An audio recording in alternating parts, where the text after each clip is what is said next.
we sell rams, but I like to see myself as a sheep designer. I came back 15 years ago from working in Sydney and took on probably the most traditional industry in Australia, the sheep industry. Most photos you took of a sheep farm in black and white, you wouldn't be able to time date. You know, most of the sheep farms look exactly the same now as what they did 50 years ago, but we have got in there and changed quite a bit. The introduction of hybrid sheep, the use of performance information, and basically everything's objective. I think the future and the past is for us is going to be the same. You know, there's 4 key areas we target, and when we design sheep, we've always got to look at these 4 areas and make change. Productivity, we've always got to drive cost of production down. For us, that means more lambs, higher growth rates, less inputs, less drenching, and that's an ongoing thing. We've made big changes in productivity over the last 10 years. You only have to remember 20 years ago, people couldn't get a lamb to 50 kilos or 45 kilos without being excessively fat. Now, with objective information, we can do anything we want, up to 70 kilos. The market, we're driven by the market. We have a big influence. We're approaching 1 million lambs a year, which are influenced by our genetics in Australia.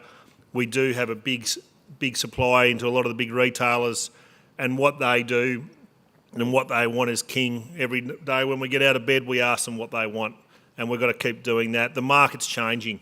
We have come from a very much a revolution to try and get the fat off sheep, to try and get the cuts bigger.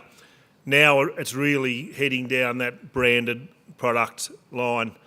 You ask the lamb industry, where's our Wagyu? Where's our Angus? Where's our high marble product? And that's a real challenge for the lamb industry, is trying to make point of difference products. The use of genomic technology is really helping us do that. Developing animals that got high marbling, and also increased tenderness, and trying to work out how we do that and incorporate that information and basically influence millions of lambs nationally. Climate change, it's a thing we think about a lot. Probably the best example of climate change, and we always call it the rabbit theory. Last year we had someone came out and killed all our rabbits. He brought traps and everything else and basically got rid of all the rabbits. What was really interesting, about 2 weeks later, I saw my first rabbit. And about 6 months later, I saw a few more rabbits. Now you wonder, what did he do? The reason rabbits are so successful, high litter rate and short gestation, and sheep are the same.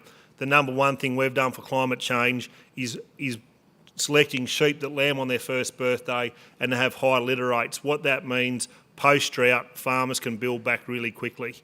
So there are a lot of strategies that we've put in place that actually allow producers, in a practical sense, to be able to handle variability.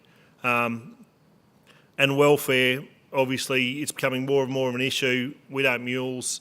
Our lamb survival is getting better and better, and really we spend a lot of time looking at how sheep interact with people. So when we design sheep in the future, we see all of these things maintaining. I don't think it's going to get easier, but I think it's probably getting more exciting because we've got a lot better technologies than we ever have before.